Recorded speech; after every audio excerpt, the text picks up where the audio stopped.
إن الحمد لله نحمده ونستعينه ونستغفره ونعوذ بالله من شرور أنفسنا ومن سيئات أعمالنا من يهده الله فلا مضل له ومن يضلله فلا هادي له فإن أصدق الحديث كتاب الله وخير الهدي هدي محمد صلى الله عليه وسلم وشر الأمور محدثاتها وكل محدثة بدعة وكل بدعة ضلالة وكل ضلالة في النار أشهد أن لا إله إلا الله وحده لا شريك له وأشهد أن محمدًا عبده ورسوله أما بعد فأعوذ بالله من الشيطان الرجيم بسم الله الرحمن الرحيم يا أيها الذين آمنوا اتقوا الله حق تقاته ولا تموتن إلا وأنتم مسلمون يا أيها الناس اتقوا ربكم الذي خلقكم من نفس واحدة وخلق منها زوجها وبث منهما رجالا كثيرا ونساء واتقوا الله الذي تساءلون به والأرحام إن الله كان عليكم رقيبا يا أيها الذين آمنوا اتقوا الله وقولوا قولا سديدا يصلح لكم أعمالكم ويغفر لكم ذنوبكم ومن يطع الله ورسوله فقد فاز فوزا عظيما قال الله تعالى في القرآن المجيد بسم الله الرحمن الرحيم والذين يكنزون الذهب والفضة ولا ينفقونها في سبيل الله فبشرهم بعذاب أليم يوم يحمى عليها في نار جهنم فتكوى بها جباههم وجنوبهم وظهورهم هذا ما كنزتم لأنفسكم فذوقوا ما كنتم تكنزون۔ تمام تعریفیں اللہ رب العالمین کے لیے لائق و زیبا ہے، جو آسمان و زمین اور ہم تمام لوگوں کا خالق، مالک، رازق ہے۔ بے شمار درود و سلام نازل ہو ہمارے پیارے نبی محمد مصطفیٰ صلی اللہ علیہ وسلم پر، جن کو اللہ تعالیٰ نے ساری کائنات کے لیے رحمت بنا کر بھیجا۔ درود اللہ تعالیٰ کی رحمتیں نازل ہوں تمام صحابہ اکرام رضی اللہ عنہم پر، جنہوں نے نبی کریم صلی اللہ علیہ وسلم کا قدم بقدم ساتھ دیا، دنیا کے کونے کونے میں اسلام کے اس پیغام کو انہوں نے عام کیا۔ محترم بزرگوں، دوستوں، میں نے اللہ تعالیٰ کی حمد و ثنا بیان کرنے کے بعد سورہ توبہ کی ایک آیت میں نے آپ لوگوں کے سامنے تلاوت کی ہے۔ اس آیت میں اللہ فرماتا ہے والذین یکنزون الذھب والفضة ولا ينفقونها فی سبیل اللہ، جو لوگ سونا چاندی جمع کر کے رکھتے ہیں، سینت کر کے رکھتے ہیں اور اللہ کے راستے میں خرچ نہیں کرتے ہیں، اللہ تعالیٰ فرماتا ہے اے نبی آپ انہیں خوشخبری سنا دیجئے، ایک دردناک عذاب کی خوشخبری انہیں سنا دیجئے۔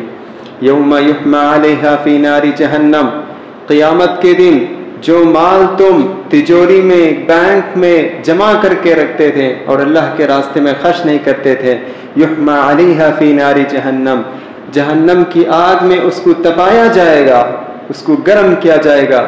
یوم یحمى علیہا فی نار جہنم فتکوى بہا جباہہم وجنوبہم وظہورہم، پھر ان مال کے ذریعے سے ان کے پہلوؤں کو، ان کے پیٹھ کو، ان کی پیشانیوں کو داغا جائے گا اور ان سے کہا جائے گا یہی وہ مال ہے تم جس کو جمع کر کے رکھتے تھے، تم اس کا مزہ چکھو۔ محترم حضرات اور خواتین اسلام، اس آیت کریمہ میں اللہ تعالیٰ زکوٰۃ نہ دینے والوں کا انجام بیان کرتا ہے۔ جن لوگوں کے پاس سونا چاندی ہے، مال و دولت ہے اور وہ اللہ کے راستے میں خرچ نہیں کرتے ہیں، اس کی زکوٰۃ نہیں دیتے ہیں، تو اللہ تعالیٰ انہیں دردناک عذاب کی خوشخبری اس آیت میں سناتا ہے۔ عذاب یہ ہے کہ جو مال، جو سونا چاندی جو ہم جمع کر کے رکھتے ہیں، قیامت کے دن اس کو جہنم کی آگ میں تپایا جائے گا۔ جہنم کی آگ دنیا کی آگ سے 60 پر 9 درجہ بڑھ کر ہے۔ تو اس آگ میں اس کو گرم کیا جائے گا، پھر اور انہی مالوں کے ذریعے سے اس آدمی کو داغا جائے گا اور اس سے کہا جائے گا یہی وہ مال ہے جس کو تم رکھا کرتے تھے اپنے جیبوں میں، اپنے تجوریوں میں، اس کا مزہ تم چکھو۔ تو بہرحال رمضان کا یہ دوسرا عشرہ چل رہا ہے۔ عام طور پر رمضان میں ہی لوگ زکوٰۃ کے بارے میں سوچتے ہیں، حالانکہ زکوٰۃ کا رمضان سے کوئی خاص تعلق نہیں ہے۔ رمضان زکوٰۃ ہر سال جب ایک سال مکمل ہو جائیں تو زکوٰۃ دینی چاہیے، لیکن عام طور پر لوگ رمضان کا مہینہ مقرر کر لیتے ہیں اور اسی مہینے میں زکوٰۃ دینے کی کوشش کرتے ہیں۔ تو میں مناسب سمجھا کہ اس دوسرے ہفتے میں زکوٰۃ کے متعلق کچھ بنیادی باتیں آپ لوگوں کے سامنے پیش کروں، یاد دہانی کے طور پر کہ جو لوگ، اور اسی طرح اسلام کے آداب میں سے ایک ادب یہ بھی ہے کہ کوئی بھی عبادت کرنے سے پہلے اس کے بارے میں جانکاری حاصل کرنا ضروری ہے۔ کوئی بھی عبادت ہو، نماز پڑھنا چاہتے ہیں پہلے سیکھنا چاہیے، پھر اس کے بعد پڑھنا چاہیے۔ حج کرنا چاہتے ہیں پہلے سیکھنا چاہیے، پھر اس کے بعد حج کرنا چاہیے۔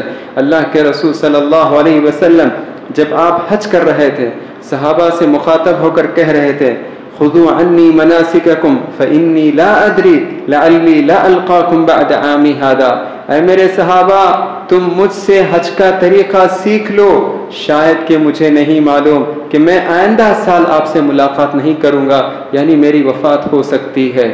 تو اس سے معلوم ہوتا ہے کہ کوئی بھی عبادت کرنے سے پہلے اس کے بارے میں جانکاری، اس کے بارے میں علم حاصل کرنا ضروری ہے۔ اور قرآن مجید میں بھی اللہ تعالیٰ اس کی طرف اشارہ کرتا ہے فَعْلَمْ أَنَّهُ لَا إِلَهَ إِلَّا اللَّهُ، کہ اللہ کہتا ہے پہلے تم جان لو کہ معبود برحق، صحیح جو خدا ہو سکتا ہے، معبود برحق وہی اللہ ہے، پھر تم اللہ سے اپنے گناہوں کا استغفار کرو، پھر تم اللہ سے اپنے گناہوں کی توبہ کرو۔ تو اس سے بھی معلوم ہوتا ہے کہ علم حاصل کرنا چاہیے، جو بھی عبادت ہم کرنا چاہتے ہیں اسے سیکھنا چاہیے، اس کے بارے میں معلومات حاصل کرنی چاہیے، پھر ہم اس کو ادا کرنا چاہیے۔ تو زکوٰۃ اسلام کے بڑے ارکان میں سے ایک رکن ہے، بلکہ اسلام کا تیسرا رکن ہے۔ زکوٰۃ دینے سے مال میں خیر و برکت کا ایک اہم ذریعہ ہے اور اللہ تعالیٰ سے قریب ہونے کا ایک اہم ذریعہ ہے، اللہ سے قریب ہونے کا ایک اہم طریقہ ہے، ایک اہم ذریعہ ہے۔ یہی نہیں بلکہ آج معاشرے میں جو مسکین فقیر کے ساتھ ایک ہمدردی اور غمخواری کا ایک اہم طریقہ ہے۔ زکوٰۃ دینے سے غریب اور فقیروں کے ساتھ ایک ہمدردی کا ایک طریقہ معلوم ہوتا ہے، ہمدردی کا ایک مظہر معلوم ہوتا ہے۔ اسی طرح آج ہم دیکھتے ہیں معاشرہ میں کئی مسائل ہیں، ان میں سے ایک اہم مسئلہ غربت اور غریبی کا مسئلہ ہے۔ بہت لوگ غریب ہیں، اگر آپ گوگل کر کے دیکھیے تو معلوم ہوتا ہے کہ 25,000 لوگ بھوکے مر رہے ہیں، 25,000 لوگ کھانا پانی نہیں ہے جس کی وجہ سے وہ لوگ مر رہے ہیں۔ سروے بتاتی ہے، رپورٹ بتاتی ہے کہ اتنے سارے غریب، بہت سارے لوگ اسکیم بناتے ہیں غریبی کو ختم کرنے کے لیے، غریبی تو ختم نہیں ہوئی، غریب ختم ہو گئے، لیکن اللہ کا ایک ایسا نظام ہے زکوٰۃ کا نظام جو کامیاب حل ہے۔ واللہ اگر سارے مسلمان کا مطلب سارے مالدار جن پر زکوٰۃ فرض ہے، اگر وہ ایمانداری کے ساتھ اپنے مال کی زکوٰۃ نکالیں گے تو ہمارے معاشرے میں کوئی فقیر اور غریب نہیں رہے گا، کوئی فقیر نہیں رہے گا، کوئی مسکین نہیں رہے گا، لیکن شرط یہ ہے کہ سارے لوگ، یعنی سارے لوگ کا مطلب سارے مالدار زکوٰۃ نکالنی چاہیے۔ یہ کوئی زبانی دعویٰ نہیں ہے، تاریخ سے ثابت ہے۔ خلافت راشدہ، ابو بکر صدیق رضی اللہ عنہ، عمر بن خطاب، عثمان رضی اللہ عنہ، علی رضی اللہ عنہ، ان سب لوگوں کے دور میں زکوٰۃ پر پورا عمل ہوا اور اجتماعی نظام بھی تھا، سب لوگ لا کے بیت المال میں زکوٰۃ جمع کرتے تھے اور بیت المال سے فقراء، مساکین، محتاج ان سب لوگوں میں زکوٰۃ کا مال تقسیم ہوتا تھا۔ نتیجہ کیا ہوا؟ عمر بن عبدالعزیز رحمۃ اللہ علیہ جب خلیفہ مقرر ہوئے تو مالدار لوگ زکوٰۃ کا مال لے کر بازار میں گھومتے تھے یہ دیکھنے کے لیے کہ کیا کوئی مسکین فقیر ہے جو زکوٰۃ کا مستحق ہے، میں اس کو زکوٰۃ کا مال دوں۔ کوئی ملتا نہیں تھا، زکات دینے والے تھے لیکن زکات لینے والا نہیں. کیسے عجوبہ ہے. آج دنیا حیران پریشان ہے کہ کیسے ہم غریبی کو ختم کریں. تو اس کا کامیاب حل یہی ہے. اور یہی نہیں، آج معاشرے میں بیواؤں کا مسئلہ ہے، طلاق شدہ عورتوں کا مسئلہ ہے، تعلیم کا مسئلہ ہے، معصوم لوگ جیل میں پڑے ہوئے ہیں ان کو رہا کرنے کا مسئلہ ہے، مسافر لٹ رہے ہیں ان کا مسئلہ ہے. ان سب کا حل زکات ہے. اگر ہم زکات دیں گے تو ان سارے مسائل ہم حل کر سکتے ہیں. اسی لیے قرآن مجید میں زکات دینے پر بہت ہی زور دیا گیا ہے، بہت ہی اس کو زور دے کر کہا گیا ہے. دیکھیے زکات نماز کی بہن ہے. جہاں کہیں اللہ تعالیٰ نماز کا حکم دیتا ہے وہیں اللہ تعالیٰ زکات کا بھی حکم دیتا ہے. آپ سینکڑوں جگہ پڑھیں گے، سووں جگہ قرآن مجید میں اقیموا الصلاۃ وآتوا الزکاۃ، اقیموا الصلاۃ وآتوا الزکاۃ، نماز قائم کرو اور زکات دو، نماز قائم کرو زکات دو. اور زکات دینا ایمان کی علامت ہے، مومن کی نشانی ہے. مومن کا کوئی رنگ نہیں، مومن کی کوئی زبان نہیں، مومن کی پہچان اس کی عادت ہے، اس کے اخلاق ہیں. تو مومن کی ایک پہچان یہ ہے کہ وہ زکات دیتا ہے. جب اس کے مال میں زکات فرض ہو جاتی ہے تو وہ زکات دیتا ہے. دیکھیں اللہ فرماتا ہے الذین یقیمون الصلاۃ. پہلے پارہ میں پہلا پارہ جب الف لام آپ پڑھیں گے تو اسی میں اللہ کہتا ہے مومن کون ہے، نیک لوگ کون ہیں. نیک لوگ وہ لوگ ہیں جو اللہ کے غیب کی باتوں پر ایمان لاتے ہیں، نماز قائم کرتے ہیں، زکات دیتے ہیں، آخرت پر ایمان لاتے ہیں. تو زکات دینا یہ ایمان کی ایک اہم نشانی ہے. اور تیسری بات یہ ہے کہ زکات دینے سے مال پاک ہو جاتا ہے. مال پاک ہو جاتا ہے، دل بھی پاک ہو جاتا، مال بھی پاک. اور دل میں حسد، کینہ، دشمنی، یہ ساری چیزیں انشاءاللہ دل بھی پاک ہو جاتا ہے، مال بھی پاک ہو جاتا ہے. اللہ کے رسول صلی اللہ علیہ وسلم فرماتے، اللہ تعالیٰ فرماتا ہے قرآن مجید میں خذ من اموالہم صدقۃ تطہرہم وتزکیہم بہا وصلی علیہم. اے نبی لوگوں سے زکات کا مال لیجئے، وہ ان کو پاک کر دے گی، ان کے مال کو پاک کر دے گی، ان کے دلوں کو پاک کر دے گی. تو اس سے معلوم ہوا اگر آپ اپنے مال کی زکات نہیں دیتے ہیں تو مال نجس ہے. نجس کا معنی ناپاک، ایک ناپاک مال اپنے ہاتھ میں رکھے ہوئے ہیں. اور یہی نہیں، یہ زکات کا مال اگر آپ کے پاس 100 روپے ہیں، 1 لاکھ روپے، 100 روپے ہیں تو 2.5 روپے، 1 لاکھ روپے ہیں تو 2,500 روپے. یہ غریبوں کا حق ہے، یہ غریبوں کا حق ہے، آپ کا مال نہیں. 1 لاکھ میں 90 پر 7,500 یہ آپ کا مال ہے، باقی 2,500 روپے یہ غریبوں کا حق ہے، یہ غریبوں کا مال ہے. اللہ آپ کے ہاتھ میں دیا ہے، آپ کو دیکھنا چاہتا ہے، جانچنا چاہتا ہے کہ کیا آپ اس مال سے غریبوں کی ہمدردی کرتے ہیں، اللہ کا حکم پر عمل کرتے ہیں یا نہیں. یہ اللہ آپ کو دیکھنا چاہتا ہے. اللہ قرآن مجید میں فرماتا ہے وَفِي أَمْوَالِهِمْ حَقٌّ لِلسَّائِلِ وَالْمَحْرُومِ کہ مومنوں کے مال میں مسکین اور فقیروں کا بھی حق ہوتا ہے. وہ خود نہیں کھاتے ہیں بلکہ دوسروں کو بھی دیتے ہیں. اور آخری بات یہ ہے کہ زکوٰۃ دینے سے خود ہمارا فائدہ ہے، خود ہمارا فائدہ ہے. صدقہ اور خیرات کرنا یہ تو ہم جانتے ہی ہیں، صدقہ اور خیرات کی بہت فضیلت ہے. 1 روپے اگر آپ اللہ کے راستے میں خرچ کرتے ہیں 700 گنا اللہ تعالیٰ اس کا اجر دیتا ہے. 700. دنیا میں 1 گھنٹہ کام کرتے ہیں تو 1 گھنٹے کی مزدوری، لیکن اللہ کے پاس وہ نظام نہیں. اللہ کے پاس بہت اور دوسرا نظام کہ اللہ کے پاس اگر تم 1 روپے بھی اخلاص کے ساتھ، نیک نیت کے ساتھ اگر تم خرچ کرتے ہیں تو اللہ تعالیٰ اس کو 700 گنا تک اس کا اجر دیتا ہے. اور مال میں برکت ہوتی ہے.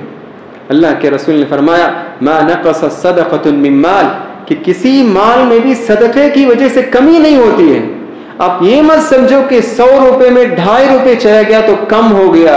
یہ کم نہیں ہوا، یہ جائے گا اور پھر واپس لے کر آئے گا. اللہ قرآن مجید میں فرماتا ہے وما انفقتم من شیء وما انفقتم من شیء فهو یخلفہ کہ اللہ فرماتا ہے جو بھی تم خرچ کرو اللہ کے راستے میں تو اللہ تعالیٰ تمہیں اس کا بہتر بدلہ دے گا.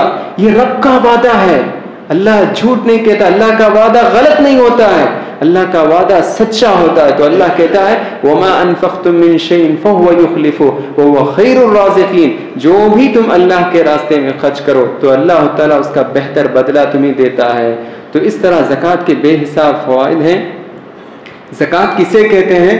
زکوٰۃ کا مطلب یہ ہے کہ اپنے مال میں سے ایک مقرر حصہ 2.5% غریب، میں آگے بتاؤں گا 8 قسم کے لوگ ہیں، ان 8 قسم کے لوگوں کو اپنے مال میں سے ایک مقرر حصہ 2.5% دینا، اسی کو ہم زکوٰۃ کہتے ہیں۔ باقی صدقہ ہے، اس میں کوئی مقرر نہیں، آپ جتنا چاہے دے سکتے ہیں، کم بھی دے سکتے ہیں، زیادہ بھی دے سکتے ہیں، لیکن زکوٰۃ اس کی مقدار مقرر ہے کہ اتنا مال آپ کے پاس ہے تو اتنی دینی چاہیے، یعنی 2.5% دینی چاہیے۔ زکوٰۃ کن لوگوں پر فرض ہے؟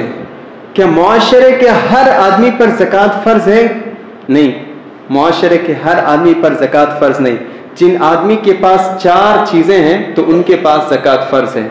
پہلی چیز سونا اور چاندی، دوسری چیز زمینی پیداوار، اگر کسی کے پاس کھیت ہے، اس سے پیداوار ہوتی ہے، فصلیں اگتی ہیں تو اس پر بھی زکوٰۃ۔ تیسری چیز مال تجارت کرتے ہیں، لیدر کی بزنس کرتے ہیں، سٹیل کا بزنس کرتے ہیں، لوہے کا بزنس کرتے ہیں، تو سامان ہے آپ کے پاس، یا ریئل اسٹیٹس کرتے ہیں یا آٹو موبائلس کرتے ہیں، تو جو مال تجارت ہے، تجارت کے مال ہیں، سیل کے لیے جو چیزیں رکھیں اس میں بھی زکوٰۃ ہے، لیکن ہر ایک کی شرط ہے، میں آگے بتاتا ہوں۔ اور آخری چیز ہے جن کے پاس جانور ہیں، بکریاں ہیں، اونٹ ہیں، گائیں ہیں، 40 گائیں 40 بکریاں اس طرح ہیں، تو اس پر بھی زکوٰۃ۔ دیکھیے یہ 4 چیزیں جن کے پاس ہے تو ان کے پاس زکوٰۃ ہے۔ کیش، جو پیسے جو ہم رکھتے ہیں وہ بھی سونا ہی کی طرح ہے، تو کیش بھی سونا ہی کی ایک قسم ہے، تو اس لیے اس کو الگ کرنے کی ضرورت نہیں، تو کیش اور سونا سب ایک ہی ہے، کیش، سونا، چاندی، اور یہ 3 چیزیں جن کے پاس ہو تو انہیں پر زکوٰۃ واجب ہوتی ہے، جن کے پاس نہیں ہے تو ان پر زکوٰۃ واجب نہیں ہے۔ زکوٰۃ کی 2 بنیادی شرط ہیں۔ پہلی شرط یہ ہے کہ جو بھی میں 4 چیزیں میں نے ذکر کی ہیں ان کے لیے ایک نصاب ہے، ان کے لیے ایک نصاب ہے، تو جب وہ نصاب کو پہنچ جائیں گے تو وہ اس مال میں زکوٰۃ واجب ہوتی ہے۔ نصاب کا مطلب یہ ہے کہ کم سے کم وہ مقدار جس میں زکوٰۃ واجب ہوتی ہے، ایک لمٹ ہے، کم سے کم ایک لمٹ، جب اس لمٹ کو مال پہنچ جائیں تو اس کو ہم نصاب کہتے ہیں، تو اس میں زکوٰۃ واجب ہوتی ہے۔ اور دوسری شرط یہ ہے حولان حول کہتے ہیں، جس کا مطلب یہ ہے کہ آپ کے مال پر 1 سال گزر جانا ہے، قمری سال، جو ہجری جو کیلنڈر ہے اس کے حساب سے 1 سال گزرنا چاہیے۔ یہ 2 شرطیں اگر پوری ہوتی ہیں تو زکوٰۃ فرض ہوتی ہے۔ دیکھیے ہمارا اسلام کتنا آسان ہے، یہ دین رحمت ہے، کسی کے لیے کوئی تکلیف اور مشقت کا باعث نہیں بنتا ہے۔ ایسا نہیں، اللہ نے یہ نہیں کہا کہ سارے لوگوں پر زکوٰۃ فرض ہے، چاہے وہ مسکین ہو، فقیر ہو، غریب ہو، نہیں، بلکہ اللہ نے کچھ حدود، ضوابط، کچھ اصول مقرر کیے، تو جن پر یہ شرط ہے، جن کے پاس یہ ہیں تو انہی پر زکوٰۃ ہے۔ دیکھیے سب سے پہلی چیز سونا، اللہ کے رسول صلی اللہ علیہ وسلم نے فرمایا کہ 20 دینار سے کم سونے میں زکوٰۃ نہیں ہے، 20 دینار سونا آپ کے پاس ہونا ہے۔ رسول اللہ صلی اللہ علیہ وسلم کے زمانے میں 2 چیزیں تھیں جو کرنسی کے طور پر استعمال ہوتی تھی، ایک ہے دینار اور ایک ہے درہم۔ دینار سونے کا ہوتا اور درہم چاندی کا، تو اللہ کے رسول نے فرمایا 20 دینار سے کم سونا پر زکوٰۃ نہیں ہے۔ 20 دینار کی مقدار کیا ہے؟ علماء، محققین، ریسرچ اسکالر بیٹھے تحقیق کیے تو انہوں نے کہا کہ 20 دینار کا مطلب یہ ہے کہ 80 پر 5 گرام سونا، جس کے پاس 80 پر 5 گرام سونا یا اس سے بڑھ کر اگر سونا ہے اور اس پر 1 سال گزر گیا ہے تو اس پر زکوٰۃ واجب۔ اسی طرح کیش بھی اسی میں داخل ہے، تو جس کے پاس 80 پر 5 گرام سونا کے برابر کیش ہے اور اس پر 1 سال گزر چکا ہے تو اس پر زکوٰۃ واجب ہے۔ اسی طرح کسی کے پاس 50 گرام سونا ہے اور 35 گرام سونے کے برابر کیش ہے اور اس پر دونوں پر 1 سال گزر چکا ہے تو اس پر بھی زکوٰۃ ہے، تو زکوٰۃ کے ساتھ ہم کیش کو ملا لیں گے۔ دوسری چیز چاندی ہے، اللہ کے رسول نے فرمایا 200 درہم سے کم چاندی پر زکوٰۃ فرض نہیں ہے، تو 200 درہم سے مراد کیا ہے؟ تو علماء نے کہا 590 پر 5 595 گرام، اگر آپ کے پاس چاندی ہے تو اس میں 2.5% زکوٰۃ دینا ہے اس پر 1 سال گزرنے کے بعد۔ اسی طرح دوسری چیز ہم دیکھتے ہیں زمینی پیداوار، اگر کوئی آدمی زمیندار ہے، اس کے پاس کھیت ہے، فصل ہوتی ہے تو اس پر بھی زکوٰۃ ہے۔ اس کی زکوٰۃ کی طریقہ کیا؟ اللہ تعالیٰ فرماتا ہے وَآتُوا حَقَّهُ يَوْمَ حَصَادِهِ، جس دن فصل کاٹیں گے تو اسی دن زکوٰۃ دے دینا ہے. اس کے لیے 1 سال گزرنے کی ضرورت نہیں ہے. جس دن بھی گیہوں چاول فلاں چیز اگر کوئی فصل ہوتی ہے اور تو اسی وقت ہمیں زکوٰۃ دے دینا ہے. کہ زکوٰۃ کیسے دیں گے؟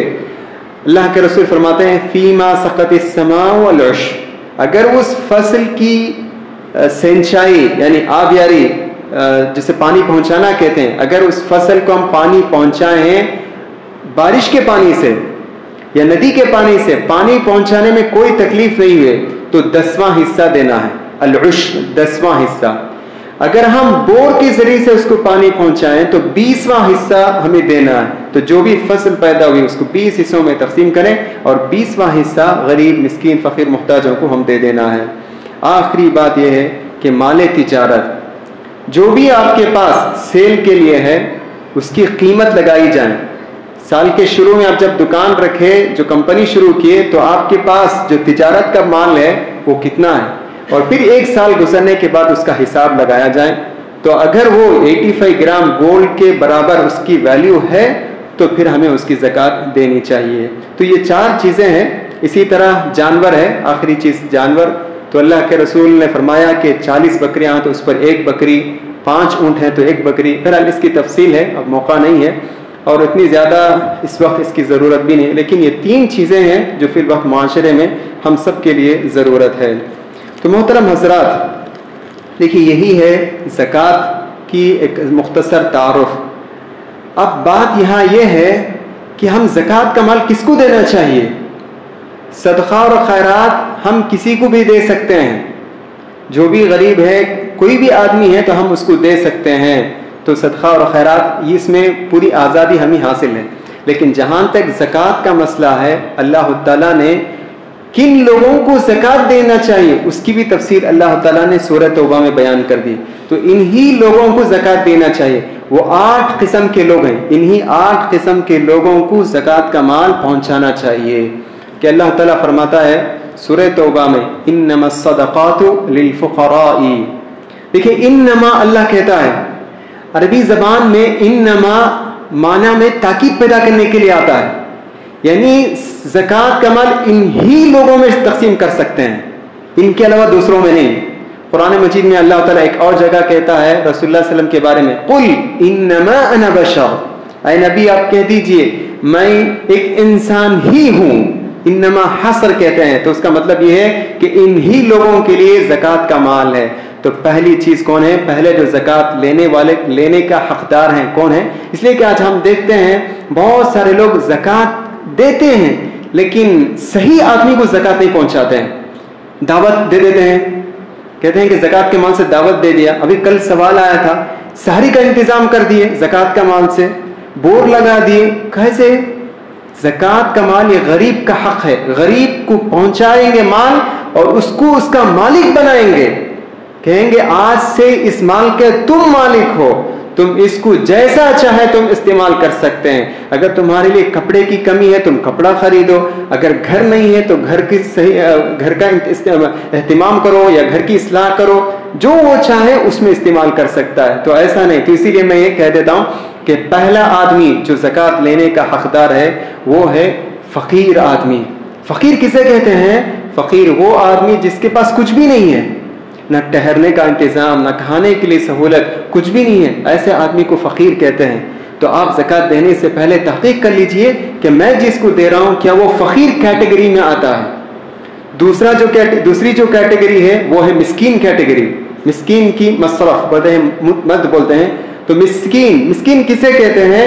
فقیر بہت ہی محتاج، نہ کھانے کا کچھ سہولت ہے، نہ ٹہرنے کی کچھ سہولت ہے. مسکین کہتے ہیں جس کے پاس کچھ نہ کچھ تو ہے لیکن ناکافی ہے. یعنی اس کی ضرورت کے لیے وہ ناکافی ہے. گھر تو ہے لیکن کھانے کے لیے کوئی انتظام نہیں ہے. تو اس کو بھی ہم زکوٰۃ دے سکتے ہیں. اور پھر اس کے بعد اللہ فرماتا ہے انما الصدقات للفقراء والمساکین والعاملین علیہا. زکوٰۃ وصول کرنے والوں کے لیے. دیکھیں اس سے معلوم ہوتا ہے زکوٰۃ ایک اجتماعی عبادت ہے. قرآن مجید میں اللہ تعالیٰ زکوٰۃ نماز کے ساتھ ذکر کرتا ہے سینکڑوں جگہ. آپ قرآن پڑھتے رہیں گے، آپ سنتے بھی ہوں گے. دیکھیے قرآن میں اللہ تعالیٰ ہمیشہ نماز کا ذکر، زکوٰۃ کا ذکر نماز کے ساتھ کیا ہے. کیوں؟ وجہ کیا؟ کیوں یہ کمبینیشن، اس کی حکمت کیا ہے؟ اللہ نے زکوٰۃ کو نماز کے ساتھ کیوں جوڑا ہے؟ تو غور کرنے سے ہی معلوم ہوتا ہے کہ جس طرح نماز اجتماعی عبادت ہے، سب مل کر اس عبادت کو انجام دیتے ہیں، اسی طرح زکوٰۃ بھی ایک اجتماعی عبادت ہے، سب مل کر اس کو انجام دینا چاہیے۔ ایک آفس ہونی چاہیے، اس کے ذمہ دار ہونا چاہیے، تو زکوٰۃ لیں اور پھر غریبوں میں تقسیم کریں۔ اسی لیے اللہ تعالیٰ فرماتا ہے جو آدمی زکوٰۃ کلیکٹ کرنے کے لیے جاتا ہے، وصول کرنے کے لیے جاتا ہے، اس کو بھی ہم زکوٰۃ کے فنڈ میں سے پیسہ دے سکتے ہیں، والعاملین علیہا۔ اور پھر اس کے بعد والمؤلفۃ قلوبہم، دلوں کو جوڑنے کے لیے۔ اس کا مطلب یہ ہے کہ جو آدمی ابھی اسلام قبول کر کے آئے ہیں اور ان کے کچھ مسائل ہیں، تو ہم ان کے مسائل کو زکوٰۃ کے مال میں سے حل کر سکتے ہیں۔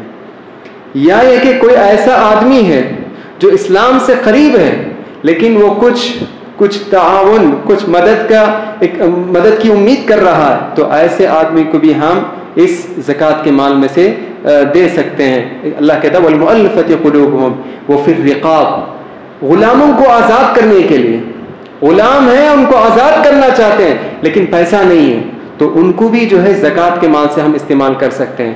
اس زمانے میں اللہ کے رسول صلی اللہ علیہ وسلم کے زمانے میں غلاموں کا رواج تھا، لوگ غلاموں کو بیچتے تھے، خریدتے تھے، لیکن آج تو وہ سسٹم نہیں ہے۔ تو آج ہم کیا کریں؟ تو غلاموں کو آزاد کرنے کے بجائے یہ زکوٰۃ کا مال ہم ان لوگوں میں خرچ کر سکتے ہیں جو آج جیلوں میں بے گناہ بند ہیں۔ ایسے کئی لوگ ہیں جو جیل میں کوئی گناہ نہیں کیے، بس شبہ شک کی بنیاد پر قید و بند کی زندگی گزار رہے ہیں۔ اب انہیں رہا کرنا چاہتے ہیں، لیکن رہا کرنے کے لیے کچھ پیسے خرچ کرنے کی ضرورت ہے، لائر کو پیسے خرچ کرنا ہے، فلاں جگہ خرچ کرنا ہے، تو اس کے لیے پیسے، تو اس کے لیے بھی ہم یہ پیسے زکوٰۃ کا پیسہ استعمال کر سکتے ہیں۔ تو یہ بھی ایک غلام کو آزاد کرنے کی طرح ہے۔ اور اس کے بعد اللہ فرماتا ہے والغارمین، جو قرض کے بوجھ میں دبا ہوا ہے، اتنا قرض لے چکا ہے، قرض ادا کرنے کی طاقت نہیں ہے، قرض کا بوجھ میں وہ بس پس گیا ہے، تو ایسے آدمی کو بھی زکوٰۃ کا مال دے کے اسے قرض سے بچا سکتے ہیں۔ والغارمین، اور پھر اللہ فرماتا ہے وفی سبیل اللہ، اللہ کے راستے میں یعنی جہاد کے لیے۔ پھر آخر میں اللہ تعالیٰ فرماتا ہے وابن السبیل، مسافر کے لیے۔ کوئی مسافر آیا تھا لیکن راستے میں لٹ گیا، چوروں نے اس کو لوٹ لیا، اب وہ خالی ہاتھ ہے، گھر جانے کے لیے بھی اس کے پاس کوئی پیسے نہیں ہیں، تو ایسے آدمی کو بھی ہم زکوٰۃ کے فنڈ میں سے پیسہ دے سکتے ہیں۔ دیکھیے یہ 8 کیٹیگری کے لوگ ہیں، یہی لوگ آپ کے زکوٰۃ کے مال کے مستحق ہیں، ان کے علاوہ کسی دوسرے کو نہیں دینا چاہیے۔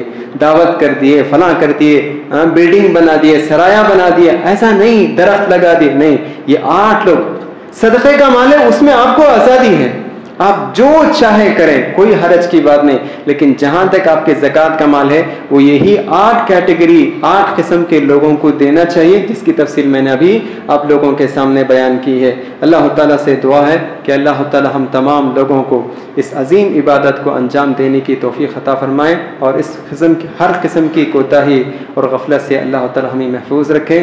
رمضان المبارک میں جو بھی ہم نے عبادت کی ہے، اللہ تعالیٰ ہماری عبادت کو قبول کریں، آمین۔ وآخر دعوانا الحمد للہ رب العالمین۔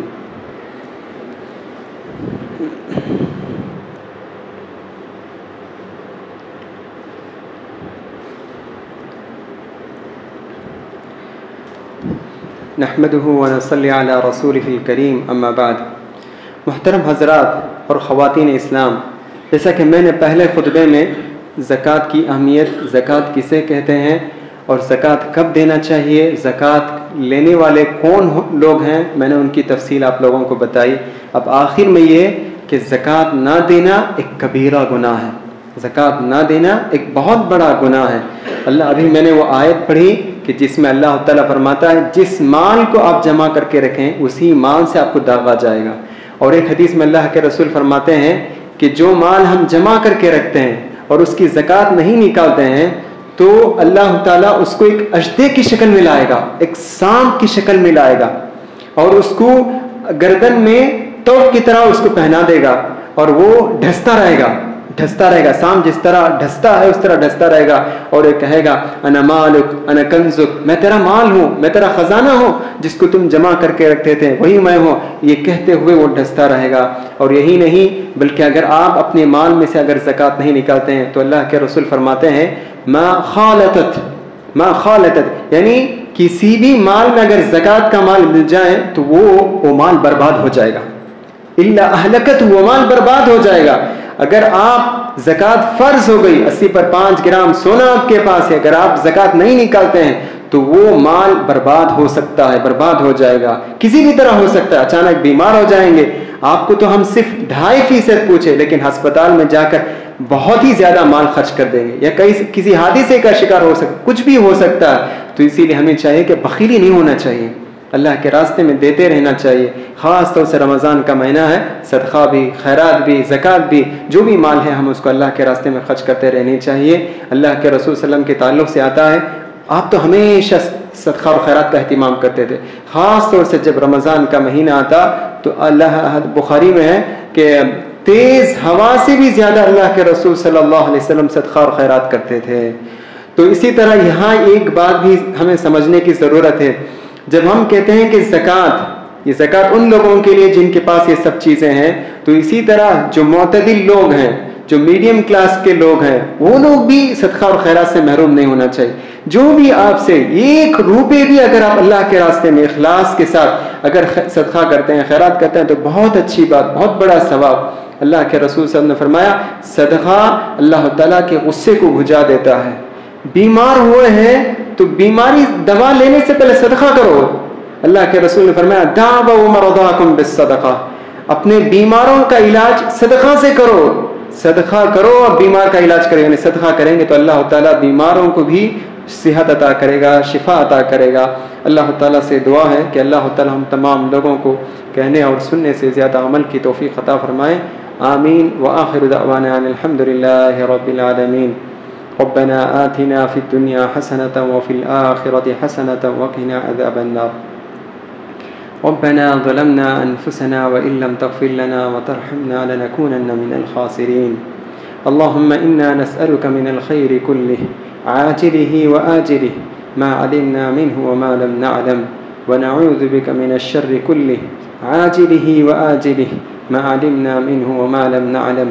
اللهم إنا نسألك الجنة وما قرب إليها من قول وعمل, ونعوذ بك من النار وما قرب إليها من قول وعمل, ونسألك أن تجعل كل قضاء قضيته خيرا يا ذا الجلال والإكرام. إن الله وملائكته يصلون على النبي يا أيها الذين آمنوا صلوا عليه وسلموا تسليما. اللهم صل على محمد وعلى آل محمد كما صليت على إبراهيم وعلى آل إبراهيم إنك حميد مجيد. إن الله يأمر بالعدل والإحسان وإيتاء ذي القربى وينهى عن الفحشاء والمنكر والبغي يعظكم لعلكم تذكرون. اذكروا الله يذكركم ولذكر الله أعلى وأعز وأجل وأتم وأكبر والله يعلم ما تصنعون.